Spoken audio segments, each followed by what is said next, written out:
season 16. This is for Nashville, y'all, and we are starting with Airris and Jasmine this week. MAFS, I'm gonna need some help. I'm gonna need some help. I really don't know what is going on up in here. I really don't. I know y'all, many of y'all pegged Airris as a dirty old dog from the start. You know, I was trying to be optimistic. I was trying to be positive. You know, I was trying to come into this season giving everybody a chance.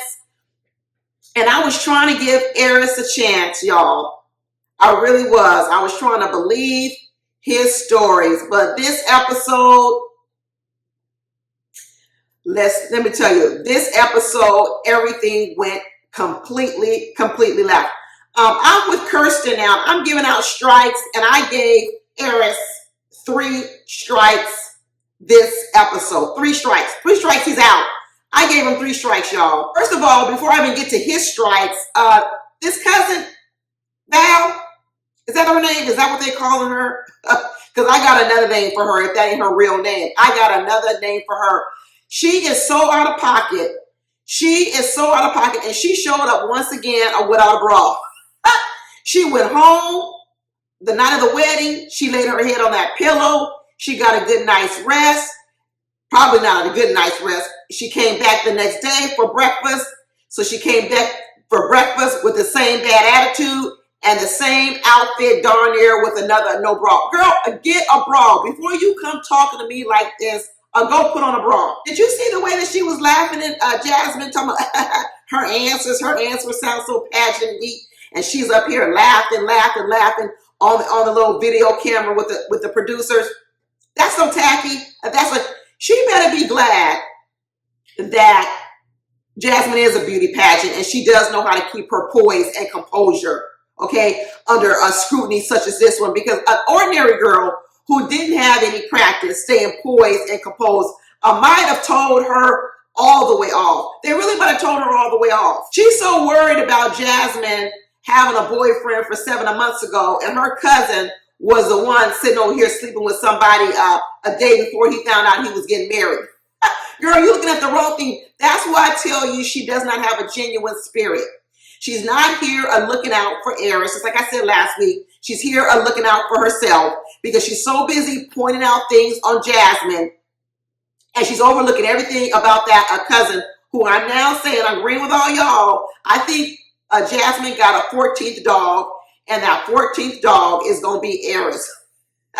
He's a 14th dog. That's why you don't want to be in that house with a bunch of dogs, because he knows he wants to be the top dog in the house. And the top dog I'm talking about is the top a dirty dog. When Jasmine sat down for that little breakfast and she was like, oh, yeah, let me sit down because we had a long night. She was really just talking about the fact that they was up late at night. But did you see that cousin's look? She was like, you had a long night. What was you doing? She was not happy at all. And the minute she heard that, she said, oh, I'm really going in on her now. And when she was going back and forth and being all catty and snappy and saying mean shit, she was looking over at her little other relatives and look, see how I'm getting her. Look, see how I'm getting her. It was a mess. I did a whole parody on her this week, y'all.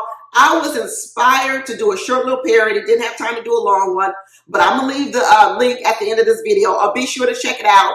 Hopefully, it'll make you smile just a little bit. But first of all, let me go over these 3 strikes that I gave Airris, because I gave him 3. And like I said, 3 strikes and you're out. The first strike I gave Airris this week was when he didn't carry a Jasmine over the threshold. Didn't like it, didn't like it, didn't like it. I like a chivalrous man. I like a man that tries to do things in order to, impress his wife or be nice to his wife, especially her being new, they're being newly married. I didn't like that he didn't carry her over the threshold. I didn't like that he didn't ask to carry over the threshold.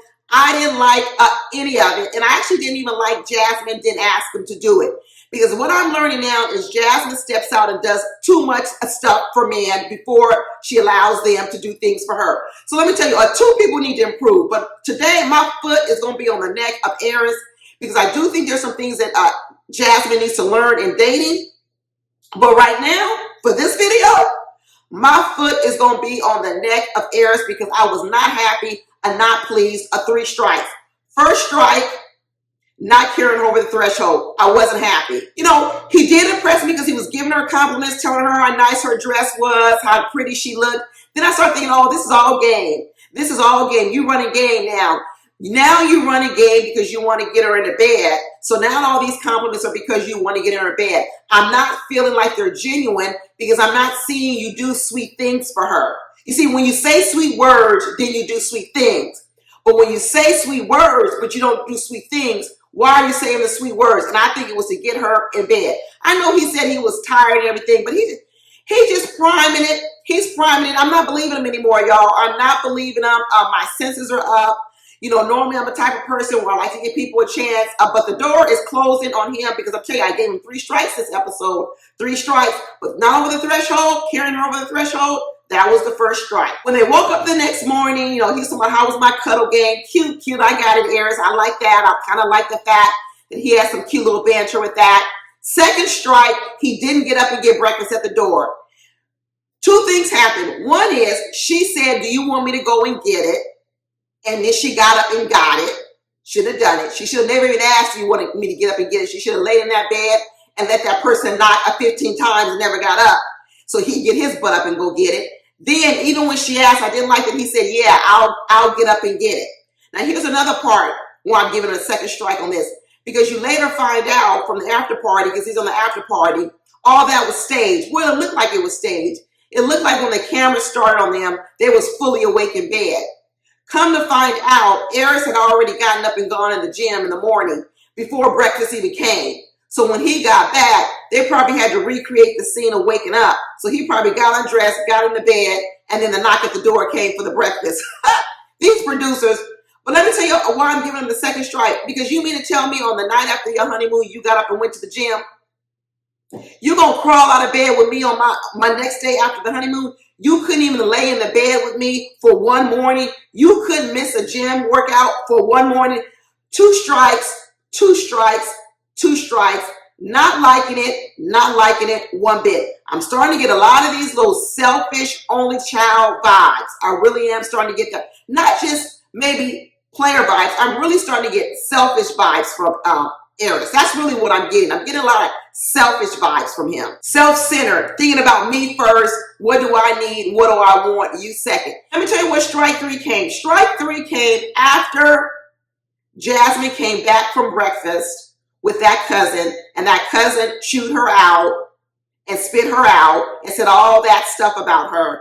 She came home, clearly communicated with her husband, supported her husband, said, you know what, she's definitely for you.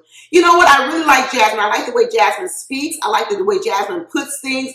Call it congenial, call it poise or whatever. I'm here for it right now with Jasmine. I'm in Jasmine camp on this, the way she's communicating. And she told him, you know, hey, this is what she did. I understand it, but it did make me feel a certain kind of way. Let me tell you where I gave the 3 strikes. He said nothing to console her. 3 strikes. He didn't say anything like, I'm sorry she spoke to you that way. Hopefully she will come around. I'll speak to her. Don't worry about it. Nothing. He didn't say anything. He just let Jasmine sit there with her hurt feelings and did nothing to console her. No hug, didn't hold her hand, didn't kiss her, no comforting words. Airris needs to go over and talk to Chris on how to comfort a person when they're telling you something that was done to them that was hurtful, because he doesn't know how to comfort. Not at all, not one bit. I'm telling you, I'm getting self-centered vibes from him. And then he said over here talking about, well, my brother's doing well with your family. They so nice. Your daddy's so nice. Your mama's so nice. Your uncle's so nice. Yeah, but I had a horrible experience with your family. My family was all nice to you, but your cousin was horrible. Horrible. And you did nothing to comfort her? 3 strikes. I'm telling you, I gave him 3 strikes, y'all. 3 of them. That old mean, no bra wearing cousin need to go sit down. Oh, we don't see her the rest of this season. I really hope. And I hope she's not going to be in his ear the whole season feeding him a negative stuff. I really do. And then I come find out she ain't even met none of his girlfriends. That's why she being so hard on him, because he was in California the whole time and he ain't never brought no woman home to meet no one in his family. That's another red flag. That's another red flag. He said he was in California for darn near 11, 13 years and your family never met a girlfriend you had. Red flag. Let me tell you, poise, congenial, Jasmine this episode, loved her, said, let me go get my black girl braids for vacation. Y'all know when black girls are going on vacation, are we getting braids? Y'all know when we going on vacation, are we going to get some braids? So all you white people who are watching Married at First Sight, there's a little bit of black culture for you. We're going to get some braids to go on vacation, for sure. I love the little luggage that Jasmine and Airris had. One said husband, one said wifey or hubby. I don't know who gave them that luggage, but I thought that was really cute. And then they went there at the airport and they're talking, and Airris talking about he's getting ready for some intimacy. Let me tell you something. Intimacy starts way along before the act of sex. Intimacy starts with small things, touches, sweet words, kind things that you do. And Airris, you did none of that. You did none of that. There'll be no intimacy because you did none of the things to help lead up to intimacy. No carrying over the threshold, no comforting words, nothing, no getting breakfast, none of it. You so busy, and then when they finally do get to the honeymoon and they're in the bathtub, he's talking about go get me some grapes and feed me some grapes. What? Make me feel like a king. Ugh. Can we get 4 strikes? Because if we can get 4 strikes, I'm going to give him another one right here. Here is his 4th strike. So not only is he out, he's out and buried underneath the ground. I was not liking Airris one bit. Now this season we got a lot of twists and turns. A lot of twists and turns. So I don't know if he's going to be able to redeem himself for me next episode. I don't know. Because it seems like I'm changing my mind every episode. But right here after this episode, I ain't feeling Airris. Not one bit. I sure hope he can redeem himself, but I don't think so. He's also on the after party, y'all. This is where I'm getting really worried that he's going to be able to redeem himself with me. He was on the after party. And y'all, can you believe he said on the after party, when Keisha was asking, what are your feelings right now? He said, oh, I'm trying to figure it out. You trying to figure it out? What you mean? That's what she said. He says, because right now, I don't know if I'm always basically attracted to her. What? Are you kidding me? Now, when Jasmine first came down the aisle in the wedding, he was clapping. He was clapping. I don't think that was fake, y'all. I really do think he liked what he saw.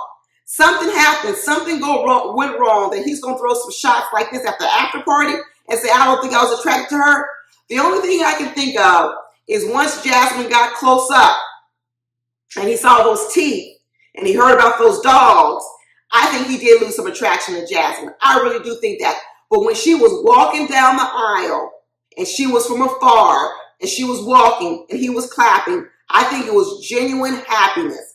And I think when she got close up, I'm telling you, those teeth. I wish Jasmine would have gotten her teeth before she came on this show. I really, really do. And I'm not trying to do shade or anything because she is a nice young lady and she's actually a very pretty lady. And I'm telling you, it just distracts from her. So, but no, who cares? Maybe she ought to be pretty for Airris because he might be a dirty dog anyway.